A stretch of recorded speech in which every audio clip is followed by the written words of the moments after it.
Howdy, howdy. Welcome to the Humans Aren't Real podcast. I'm Wolf Vision, and with me is Frylock. Today's episode is Beetlejuice. Beetlejuice. Are you ready, Now Fry? that you said it twice, we can't say it again. Yeah, well, I don't Uh, think uh. that's going to be a problem. Kind of like back in the day when you turn the lights off and do the Candyman thing. I think you'll be all right. Yeah. Well, you ready? Yes, sir. All right, let's start off with the pleasant note. What went right? So for me, right off the bat, Yeah. there were only two major things that stuck out that I really enjoyed. Full disclosure, I did not enjoy the movie at all. I thought it was kind of garbage. Okay. But the shining lights in Yeah. this film were Michael Keaton, as always, Mm-hmm. and Catherine O'Hara. Okay. What is it? What's the mother's name? Lydia Dietz is Winona Ryder. I can't remember what her mom's name is in the movie. I I can't remember. I could look because I'm dumb. Hold on. Yeah, I'll look. Okay. But they were the only two shining lights in this movie that I almost felt like they were the reasons I kept watching. Delia. Her name was Delia Dietz. That's right. But yeah, they and I will say too, Willem Dafoe and his character wasn't bad. Like even my wife kind of pointed it out to me how it's like he's not actually a cop. He's an actor. Yeah. And how they kind of leaned into that. Like that was kind of creative, kind of funny. And Yeah. again, Willem Dafoe is almost always great. Name something he's not great in, I'll wait. Yeah. But I mean, other than those three, like I was not enjoying watching this movie at all. I'm going to assume you feel you have similar feelings that I have. For the film entirely, we will get into that. But for what went right, I I enjoyed the Beetlejuice aspect of it, of him kind of like having a agency instead of just him like shooting out flyers by himself. He now has like a agency that he goes and does the haunting stuff. Yeah, I like it took that like concept. it it took me a minute to catch on to that because when it first started, I didn't really understand what they were doing. But now that you kind of say it like that, like yeah, like I don't know why it took so long for me to put two and two together, but yeah, like that wasn't bad. Yeah, I see what you're saying. I agree with you on that one. So him like advancing in the underworld, he doesn't move on. He's still doing his thing, but now he has an agency. I like that. I like how I like how Lydia can see like the undead more, but at the same time she's now drug inducing herself so she doesn't, which is kind of like I you're would gonna assume you're she gonna be was. stuck in the half between like she has been, and it just like down spirals her character more and more. What I would But we're assume talking. Yeah, go ahead. Go ahead. with as we interrupt each other, Yeah. as like what I would assume with that was basically like she's taking some sort of like bipolar or schizophrenic or like multiple personality type of medication that helps her suppress it. And if you actually saw stuff like that all the time, I'm sure you'd get kind of tired of it. So she's And of course, the beginning she's seeing Beetlejuice, so that's what she's trying to do is suppress Beetlejuice himself. But that was my assumption. It's like some sort of bipolar or schizophrenic medication that actually does help these spirits. It helps her not see them, and she's ultimately trying to not see Beetlejuice. Right. But whatever she took, her fiance, boyfriend, whatever, he took it too. So Yeah, if yeah. it's Well, schizophrenia medicine, I don't know if, he should be taking that junk. he Like, if shouldn't. you don't have it. No, but his character is very clear that they make it very clear that he will do whatever it takes to manipulate the people he wants to manipulate, and that's essentially what he's doing to her. So I understood that whole aspect of him thinking like, oh well, I'll take one, and that's like the mentality that I portray to her, so it's believable. Like that's just somebody that's willing to do whatever it takes to get what they want, which Yeah, is yeah. ultimately manipulating. Which went extreme, but yeah. Um, Another, I guess, good thing was seeing some of the characters come back. Uh, Delia and Lydia and Beetlejuice, of course. Um, I I kind of like they had Tim Burton come back and direct, but it didn't feel like a Tim Burton movie, if you know what I Not at mean. all. I know exactly So what you mean. he has this like eye of having these like interesting angles, and there was some of them going on. There were some interesting angles, like points of view from somebody's foot, or is like a corner of the waiting room. But in this one, there was just like, okay, you're gonna have a view from the stairs looking down into the group of like a mosh pit soul train area. And it didn't really feel like a Tim Burton kind of like points of view, but I could be wrong. No, see, I agree with you for sure on that. As I'm watching it, see, as you're saying that now, I kind of realize like maybe that's why it didn't feel like Tim Burton, but it felt to me like the colors were off. Like I couldn't quite tell what it was. It felt like someone that's a big Tim Burton fan came to do this movie and try to do what he does. That's what it felt like. And as you're saying it, maybe it was the lack of those specific shots or angles that he would do. Like, Yeah. if I'm watching a Quentin Tarantino film and there's not a close up of somebody's feet, I'm probably like, Quentin Tarantino didn't make this. You know what I mean? And it would make sense that that might be what it was that didn't feel like Tim Burton. Like, I'm watching and I'm like, well, the colors, it's got to be the colors. The colors seem off, like almost like they transition back and forth too much or not enough. I couldn't quite put my finger on it, but it makes sense that it, like, to sit and have you say it now.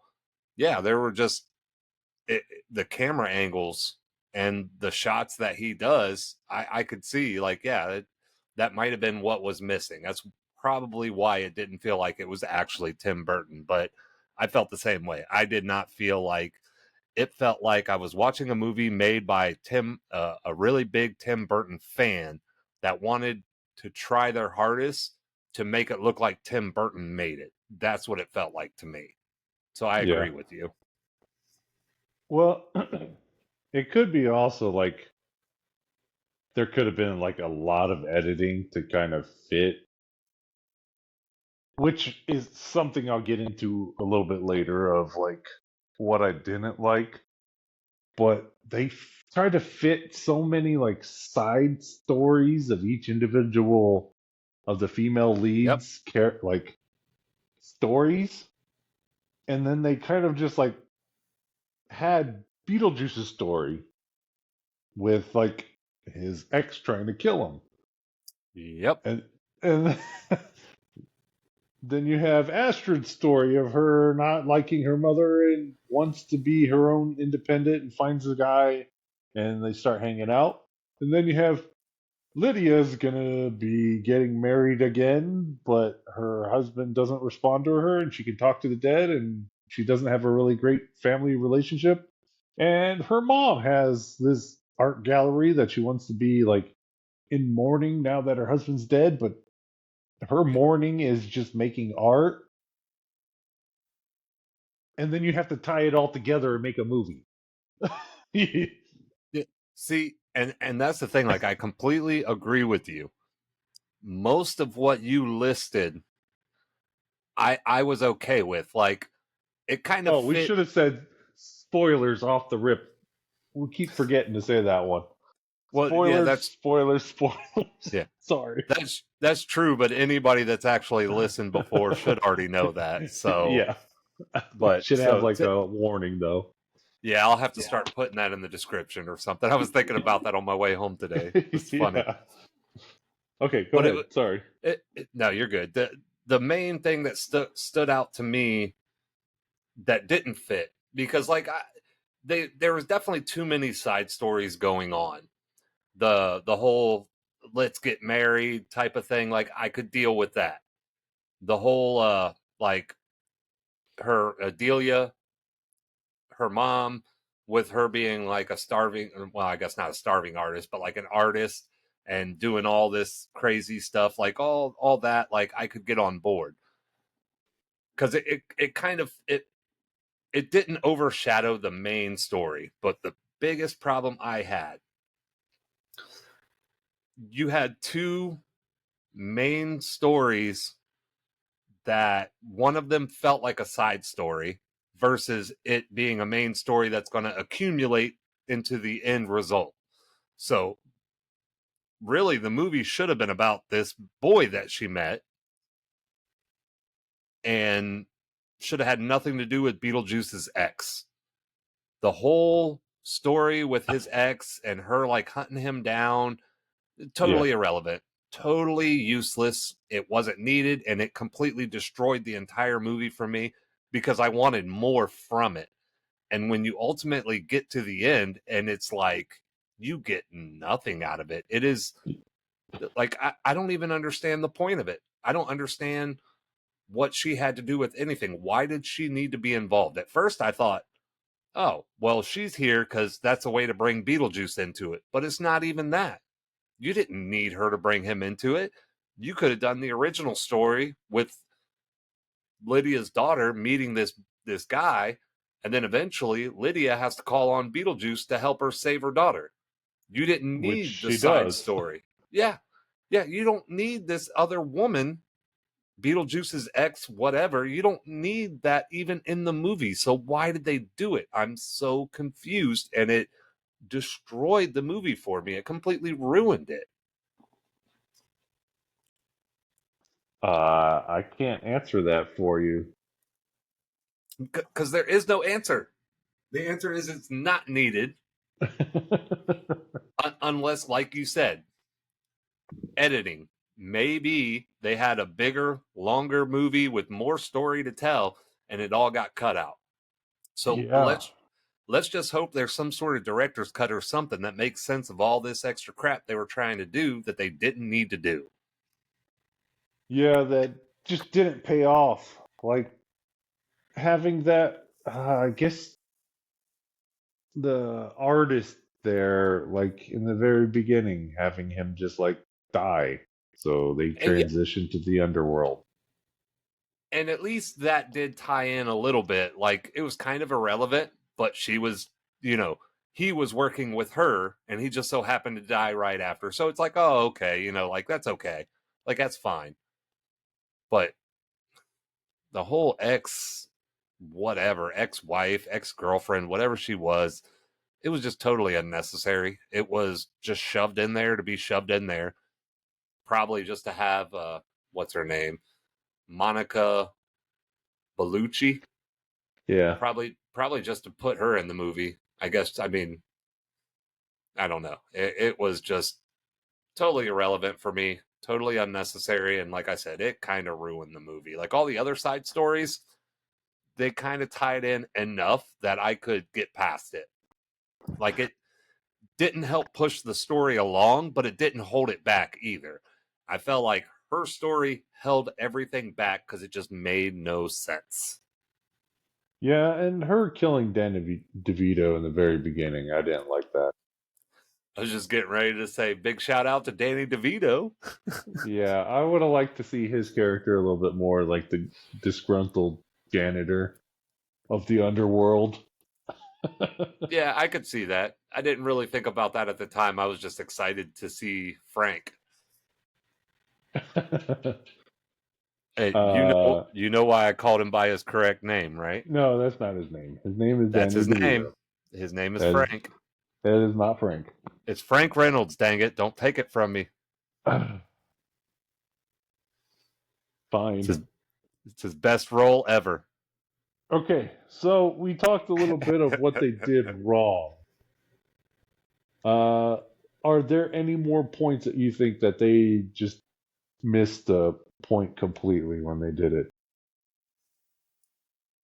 I'm sure there are, but right off the top of my head, it's just that the whole side story with his ex just really is something that I can't not focus on. And that really sticks out in my head because it really bothered me that much. I didn't really like Lydia in this. She felt like in the original one, she was kind of, I guess she was like a stronger character. Like this one, she felt like weak and Yeah. like maybe timid would be a word, but be the word to use, but that's not the word I'm thinking of. But that's all I'm coming up with. It just, she felt like she was dumbed down, and her hair bothered me a lot. I even said something, and my wife is like, "That's what her hair looked like in the first one," and I remember it Right. looking similar, but it looked really weird in this second one for some reason. For me, it looked so weird. I couldn't get past it. But that's the thing. But In the first one, she moved past being the goth girl that was like stuck in being gloomy, yeah, that's true. So and why she would she opened still up. have that? So why would she go back? Yeah, I get she has the paranormal TV show, but I was gonna it's say like, yes. okay, when you're not on the TV show, what do you look like? Are you still just like you want to be the same kid that you were when you're 13, 14, or whatever? Well, when you're famous, you got to keep up that persona. I could it makes a little bit of sense to me that even when she's not like doing her show, she's still kind of got that whole like that whole persona and style. Like it makes sense, but at the same time, like I don't know, it again, it looked like they were trying too hard to make her look like she did in the first one, where it's like you don't have to do everything one for one. Yeah. I get Uh, Beetlejuice. He could look the same. He's going to be the yeah, same. yeah, He's exactly. not changing. But for her, she's in the living world, could be a little different. Okay, so what are some of those like nostalgic notes? When you watched it, you go, ah, yeah, yeah.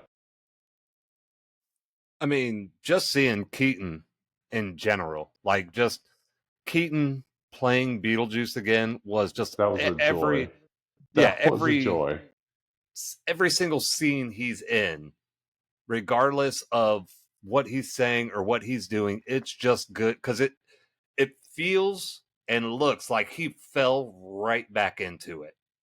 And he's playing the character that he played, oh, geez, what is it? 35, 40 years ago?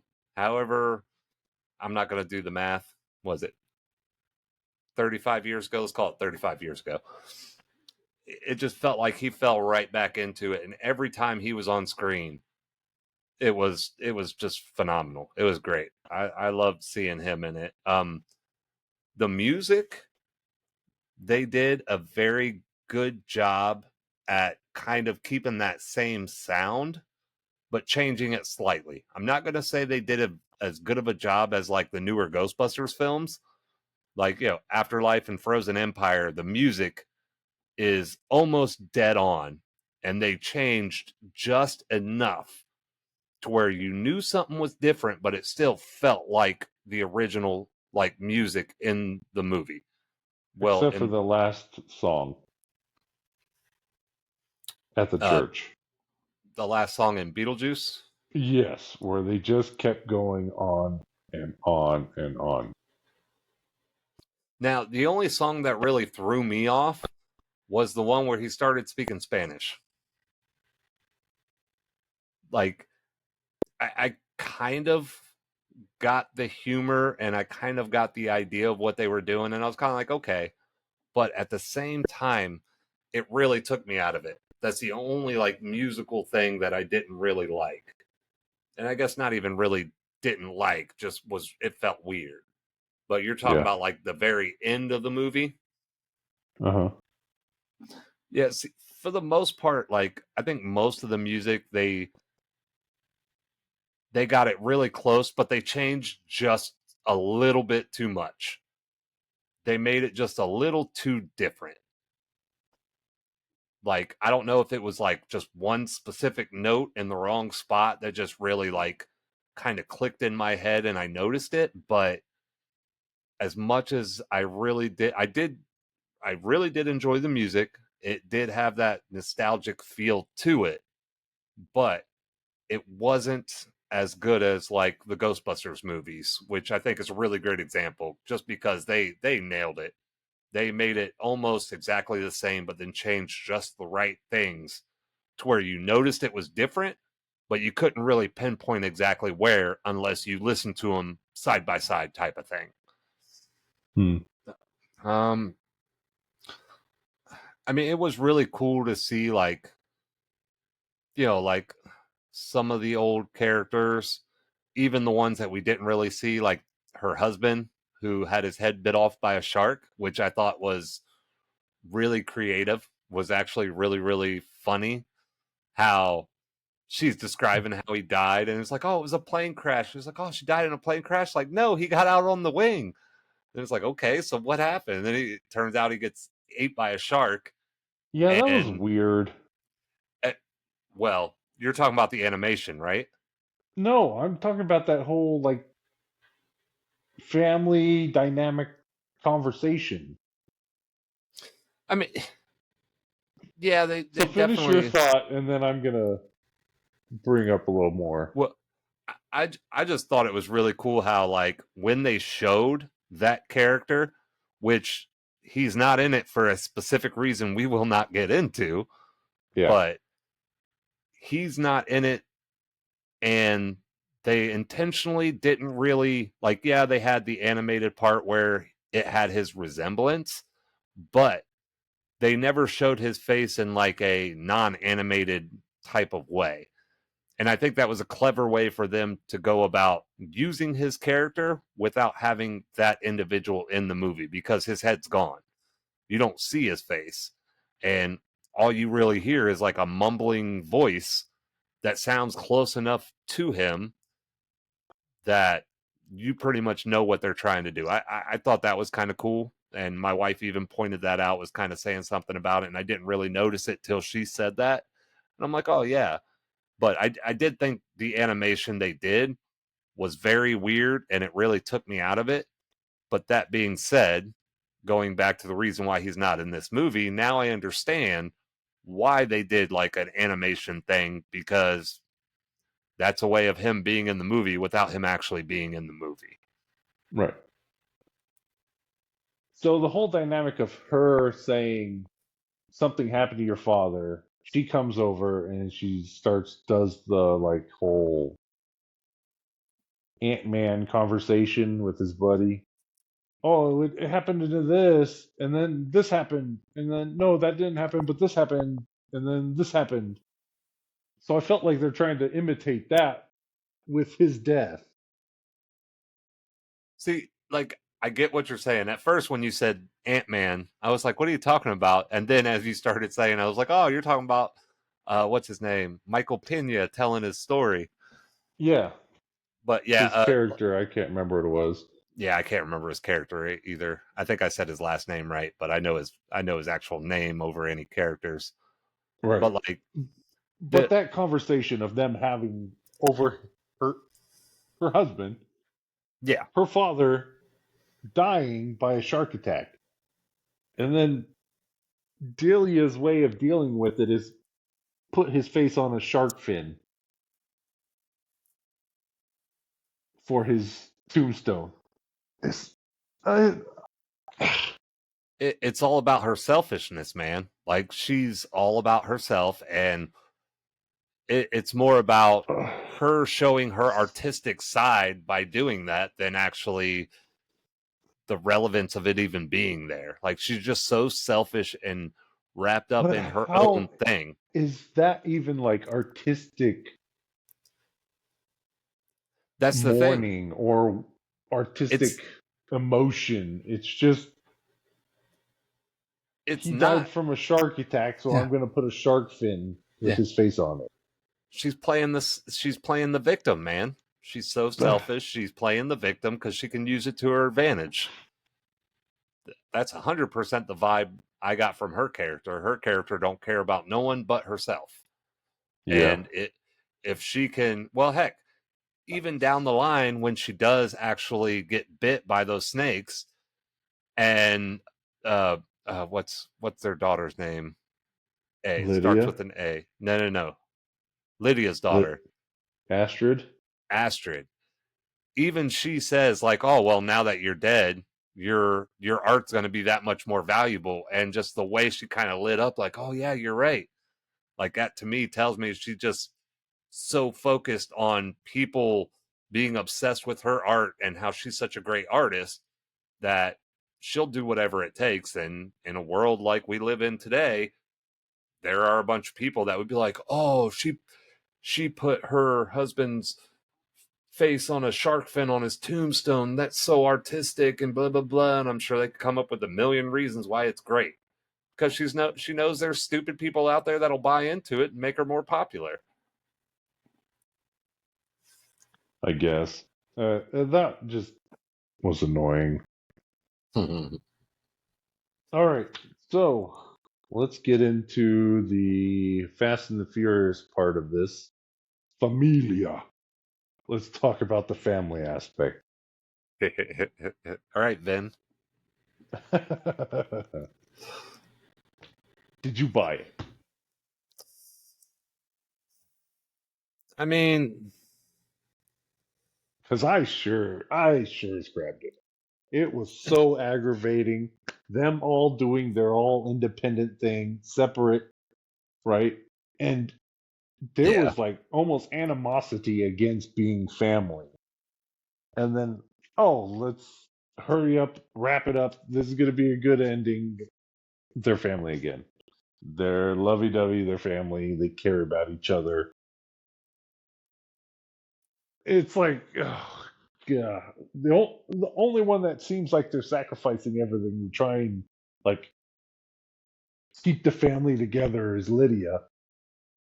And she had to make this like contract to get married, which we'll get into that Yeah. later. Yeah. But she's the one that seems like she's actually the one trying in the family, trying to do something, but doesn't make a firm decision for herself anymore.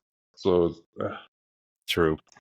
uh, it just hurt to watch the family aspect of this one.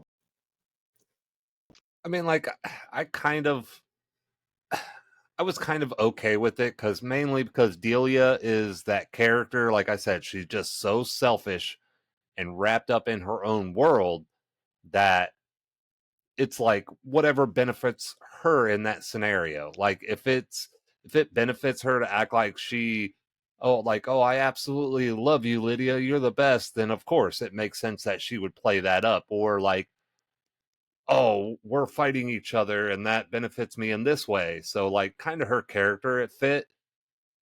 And I guess I would say like even with her Lydia's daughter Astrid, their relationship, it was kind of like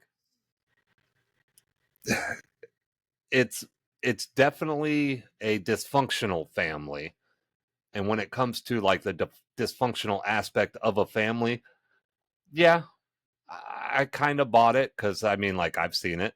Like, I've seen families like that. Believe it or not, they're out there to where it's kind of like, you're my family member when it benefits me. But when it doesn't benefit me, then you're not my family member. So I don't like the way it kind of went back and forth so quickly, kind of like you said, how it's like, oh, we're dysfunctional. And then all of a sudden, like, we're like working on things. And then it's like, we're dysfunctional. Then all of a sudden, we're a big loving family. And it's like, yeah, it was a little weird, but that wasn't really the whole family aspect of it. I didn't really pay a lot of attention to. I was just focused on what are they doing with this story? Like, how are these different things all going to accumulate to this big, fantastic ending, which I don't think ever happened. But that's the thing, right? It's about family. The whole thing was like family aspects. I mean, yeah, it was more so like Lydia and her daughter. Like, that was kind of like when it comes to like the family, like, yeah, the mom was there and everything, but again, she's just so selfish. She's in her own little world, so I didn't really expect much from that.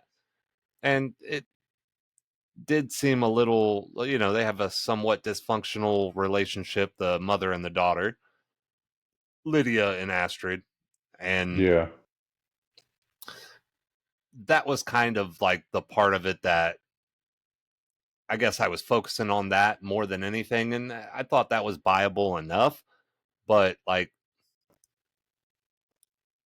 ultimately, it was just, it had to be cut down. Like, it definitely has to be there has to be a longer version out there that fills in some of these gaps. Yeah, there's definitely probably a director's cut. And I feel like they should have actually released that. Well, Similar to maybe like the Zack Snyder cut, oh, where that they movie is had, garbage. it's not. Justice I don't know League, what's wrong with you. the The Snyder first cut, version, yeah. dude. The only thing that the Snyder cut added to Justice League was extremely long slow motion intro shots of superheroes. No, it That's the didn't. It only thing added that I so much noticed. more What did to I miss, the whole movie, apparently. dude? There was like an extra hour of footage of Yeah, and it was like like slow mo shots of them walking across the screen. no. It was Yeah, what's his bucket? Cyborg story gets flushed out. You actually like see the stars research, but we're getting into a separate yeah, movie. yeah. sorry. Yeah. But I think it would be similar to that. They're having more of the characters flushed out, and they really needed them flushed out more. Definitely, definitely. Maybe if they did do that, like if this fingers crossed version of the movie exists, hopefully it'll be a lot better to watch. Like, I don't want to watch a 3 hour movie, but if your hour and 45-minute version of the movie is garbage compared to your 3 hour version, I would much rather watch your 3 hour version and be I like, oh, would that's have not bad. I would have watched the 3 hour version, and if they did it right, I would have been happy. See, and that's the thing. Don't get me wrong. I would watch it too, but I'm going to notice it's 3 hours, like John Wick. That movie is what, two Okay, hours and like 56 minutes? Like, oh my gosh. I noticed right away. did you get to the stairs? No, not yet. I haven't brought Okay, myself to finish the last finish hour it. yet. Just finish it. Oh, it's so hard. Just watch it to the stairs. You'll understand. I just have no Okay. time. Baloney. Baloney. Just finish it. Okay. And here's something that just you really want to irk me, just like get me upset, is show me a movie that they don't like men. So instead of making the characters have these certain flaws, right? Where Mhm. there's some that are redeemable, you make a film of all the men are either idiots or villains. Yeah. There's no good guy in the movie. What am I supposed to be watching? What is like the the draw of it? All these strong female leads. Okay, great, but you're making it at the expense of the men. I mean, if you can do that properly, like I'm okay with it. But this is another great example of it not being done properly. Just like the 2016 film that shall not be named, same thing. All Yeah, these strong female leads, which is fine, but then you make the male leads, like you said, that aren't basically the villain, total idiots. yeah. So it's one or the other. They can't make actual female strong leads anymore. They don't know how to make a good story without having to like step on the throat of all the male characters and go, Well, "Oh, but look at the strong female lead." Okay, we have many strong female leads, but you are then now having Beetlejuice, which I didn't hear a thank you out of all the things that he did to help. It was like, can't, contract's null and void. See ya, sucker. well, I mean, let's be honest, though. We all know he is up to nefarious things. He's not helping to help. So, I mean, Well, he I did wouldn't be though. thanking him. But that's the thing, He he did. he did to get something out of it. He just got screwed over. Sure, but he But still did. it was ultimately for selfish reasons. Yeah, he wants to come back to life, right? Yeah, and he's going to manipulate anybody he needs to in whatever situation he has to make that happen. So, of course, I'd like to think that Winona Ryder the entire time is like, yeah, I'll agree to whatever you want so I can get your help. But ultimately, hopefully, the entire time she's thinking in the back of her head, like, what am I going to do to screw him over? Because he's going to screw me over. You know what I mean? Yeah, but again, character development. Out of all the characters, he's the one that actually helped. You're not wrong. And And I'll tell then you, the rest of the characters are idiots. yeah, her fiance or her manager, I guess, would be a good way to say it. DeVoe's character of the actor slash police officer. No, was it the guy? His name is Rory. Winona Ryder's like fiance. Yes, but I'm also talking about Wolf Jackson. Yes, yeah, Willem Dafoe. Okay, yeah. Yeah. It, I mean, I would argue that he wasn't even really like kind of like dumbed down. He was just so focused on the fact that he's an actor. But I think he actually might be in charge of the police in the underworld. Like the just all the police, or I kind of felt I like it was think he's like in a charge of the unit. police Um, maybe. I mean, what do they need police for? But you know, for people that are running to the real world like Beetlejuice was, so they have to stop them. Or if humans come to the underworld in not legal ways, they have to go capture them. well, But I his can't. character being an actor made it more he was actually a bumbling cop. And I, I could go on and on about this, and I don't want to. By all Because it's means. just so aggravating having all these characters that are just either the villain. He's like this murderous psycho that wanted to date Astrid and she felt for it.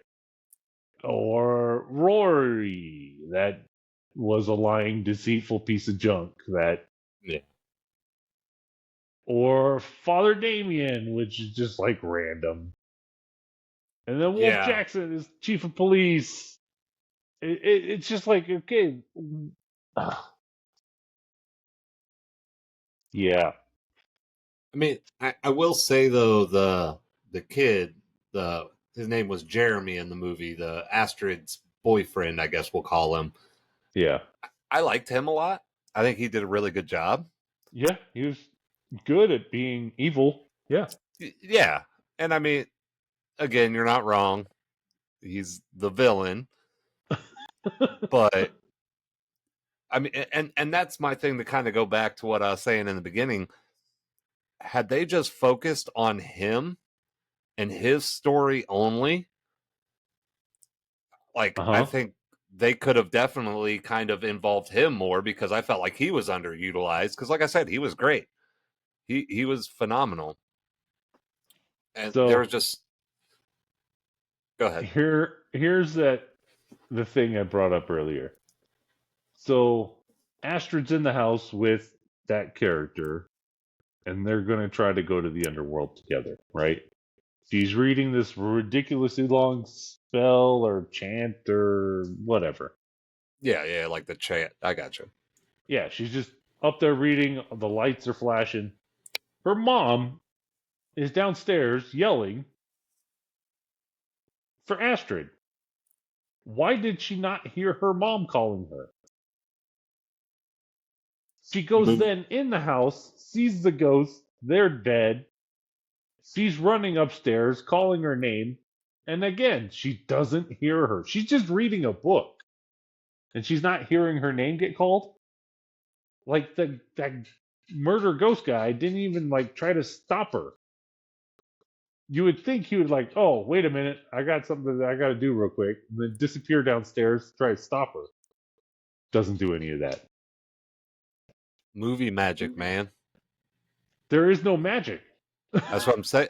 And if they would have heard her screaming, there would be no movie. That's the thing, right? You don't make that an option. You put obstacles in her way so she can't get up there. He could be like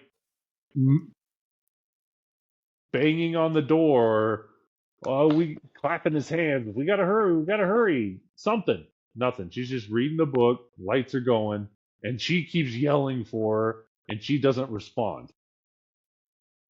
Well, let's just say, for one, I've heard about them making this movie for probably the last 15 or 20 years now. Uh So huh. I could see, like, it definitely wasn't made because they were like, I'm a fan of this movie. I think it deserves a proper sequel. They were like, how much money can we make off this sequel? It's I a mean, that, Tim Burton movie. What are you talking about? I mean, it definitely doesn't feel like Tim Burton was involved. So It says we could, director for Tim Burton. yeah, he phoned it in. Ugh. He collected his paycheck and moved on just like everybody else did. So a lot of this stuff probably didn't matter to any of them because they knew they were going to get that big fat check. Yeah, I don't know. I mean, Uh, heck, what it only cost, what we were just looking, 99 yeah, million to make, and how many hundreds of million did it make in the box office? it's like I was, 200 or something like that. yeah, I better say, I that's what I thought it was.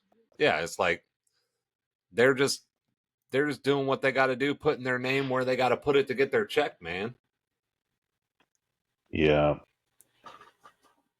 Like that's a good example. Like Evil Dead, Evil Dead, uh, Fede Alvarez, made in 2020 or 2012. I'm sorry, I think it was 2012.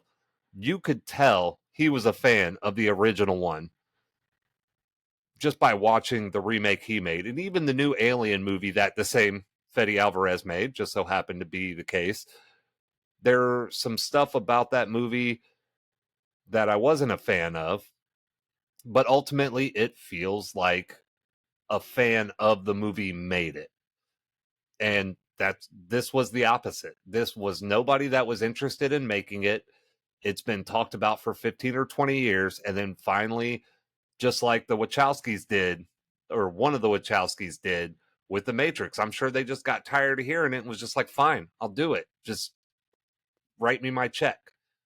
And I feel like he phoned it in. They got to that point where they're just so sick and tired of hearing about it, they're just like, fine, I'll do it, I'm going to get paid. And they just kind of did just enough. They didn't really try, they just did just enough. It just, I know Tim Burton's name is on it, but man, does it feel like he had nothing to do with it. It, yeah, it felt a little lacking in that department of. Just visually, it didn't feel like Tim Burton. And I can't explain how, or like specific details to say, well, this is why I don't think it felt like a Tim Burton movie. Like I'm sure if I watch it a few more times I could do that, but right now I don't know. It just, there was something missing. And it just, they did it for that paycheck. I'm sure they just got tired of hearing about it, and everybody was just kind of like, all right, well, whatever you want to do, let's just do it and get it over with. Right. Okay. Well, what about the wrap up ending? How it was so quick and rushed. Oh yeah, definitely. That's exactly, you took the words right out of my mouth. It just kind of happens. It's just kind of like, So boom, it's over.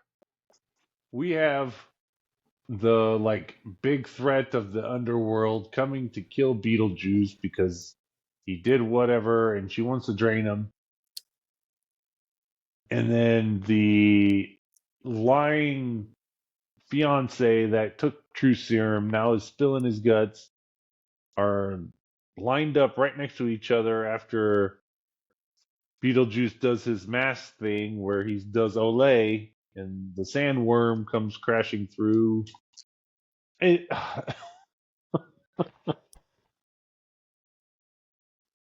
it's like we could go overboard at certain story points to make it like tie in to the first one, and then it's just like we're gonna cram everything into the last 20 minutes.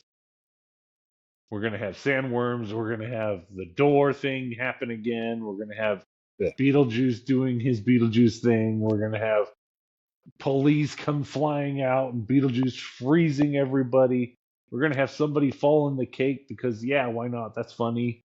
And then we're gonna just, it's just like we're just gonna keep piling it on in the last 20 minutes, and then hey, we're all done. We'll just wrap it up. Yeah. Beetlejuice, Beetlejuice. Yep. I would say, yeah, the ending was just Oh, so anticlimactic. It just, very much so. as soon as the ending starts, it's over. And real quick, something did pop into my head.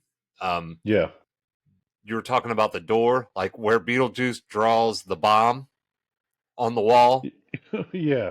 and then like lights it with his finger. Like that was great. I got a big kick out of that. That, you making that comment made that pop into my head.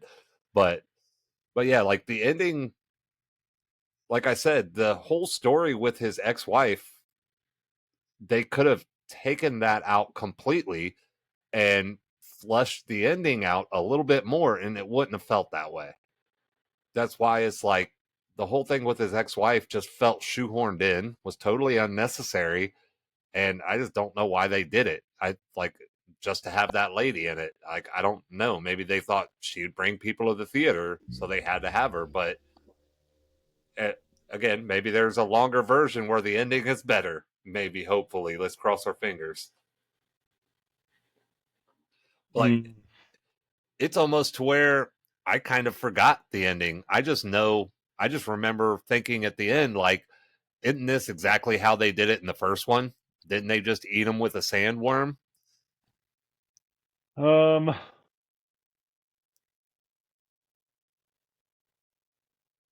I'm pretty sure that was the original one. I Somebody was can't stuck out remember. there and they ride in with this. I think Lydia rides in with the sandworm and the sandworm eats him.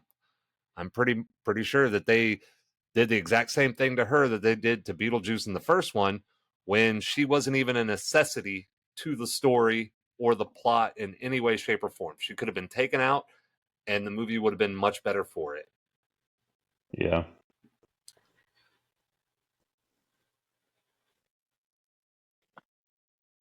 Ugh, so rushed.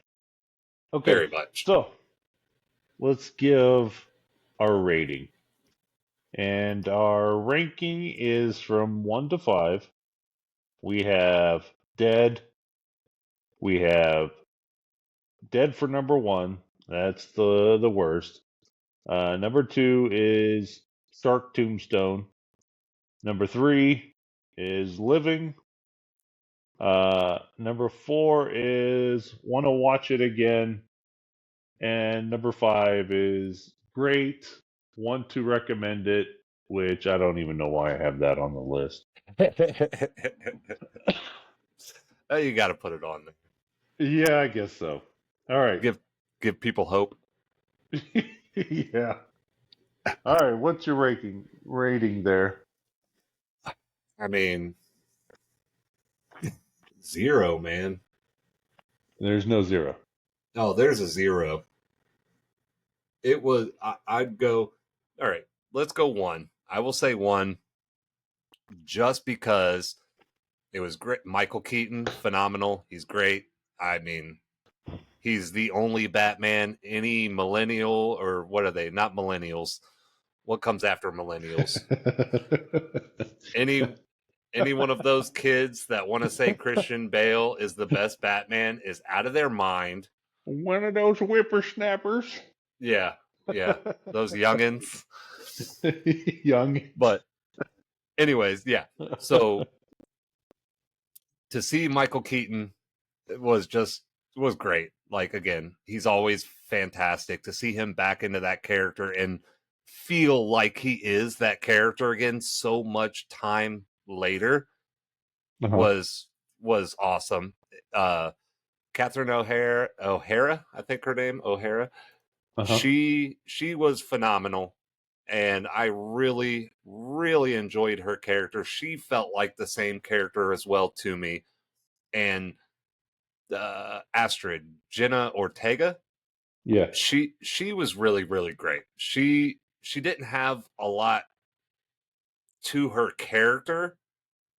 Like, I feel like they could have built her character up a little bit better than they did, but Yeah. with what she had, she did great too. And my wife watched the show Wednesday that she was in, Yeah, I and liked it. I didn't really watch much of it, but the bit that I saw, that girl was great. She was phenomenal. Like, Yeah, she did a great job. she captured that character, and I felt like it translated into this movie very well because it's kind of a similar vibe. And because of Keaton, O'Hara, and Ortega, I will give it a 1. You know what? I'll give it a 2 because they were so great. All 3 of them were so phenomenal. I'll give it a 2. And I'm not even happy about that, but I want to give those 3 actors their due because they're what made that movie watchable. Yeah. Would you watch a third one? Yes. As Oh, long as Michael Keaton is still involved, I will watch any and everything that he does. you might have to bump it up to a 3. Nah, we're gonna go 2, and again, I'm not happy about that too. I You might. originally wanted a 0, but Michael Keaton is that phenomenal. Jeez. I'll bump it up a little bit. I love that guy. He's fantastic. Well, mine is a shark tombstone, so it's number 2. It Okay. is bad. I cannot really recommend it to anybody. If you have nostalgic for Beetlejuice and want to watch it, you're probably going to watch it regardless of whatever I say. True. Um, but if somebody goes, "Hey, should I go watch the Beetlejuice movie?" Meh. Well, I I guess wouldn't. I wouldn't recommend it. I'd say go watch Wolverine and Deadpool. That's more. That's better time spent on something funny or exciting and hilarious. yeah. It's definitely one of those, like, if you've seen the original one and you know of it, I would recommend watching this one because you always have to see it for yourself. I mean, Borderlands was a great example. I read and listened to people just dump on that movie for weeks and weeks and weeks. And I do mean weeks Yeah, because it only took like 4 weeks before it came out on video. But yeah, and and I actually, we watched it. yeah. We did an episode, and it actually turned out to be, I think, a pretty decent film. It was not as bad, It was anywhere an near okay as movie. bad. Yeah, that was Yeah, okay. yeah. So it's like, I would suggest, if you had any kind of urge to see it, yeah, watch it.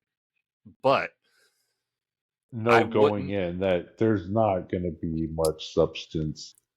Yeah, I don't think it's going to be put on your list of like, oh, this is one of my favorite movies, and I don't think you're going to want to watch it more than once, because I've watched it almost twice, and the second time I fell asleep. That being said, it was nap time. So, I mean, I was already kind of a little drowsy, but still, I would have fell asleep anyways. Yeah, yeah. I watched this 2 nights ago, so it's kind of still fresh. It, the second time I watched it was 2 nights ago, but I just didn't Yeah. finish it. So, in closing, disappointed. Wish there was a little bit more coherence with the family aspect. I get why some characters didn't return Yeah, and they yeah. were working with what they got, but they shoehorned a little too much. They should have fleshed out a little bit more of the story. Excuse me. In some of the other characters. Like, I agree with you. It felt shoehorned with the ex-wife, fiance killing aspect, and she killed Bob, absolutely. which was Yeah. annoying. Yeah. She I killed mean, the janitor too, which was annoying. She killed the clothes dryer guy. the dry cleaner, the dry cleaner. Y- Yeah, there's. I guess I just don't like her character. It just, there was no reason for her to be there. So there's no You reason know, to she like her. reminded me of the Men in Black, the one with where Say which one? it has like the tentacles. She's like a serpent lady. She takes over the MIB headquarters. Okay, that's one of the newer ones. I can't remember which one it is, but I know. Yeah, So her character kind of reminded me of that, but with less character involvement. I can see Anyways. that. I can see that. Like, the Men in Black character that you're talking about was definitely more involved.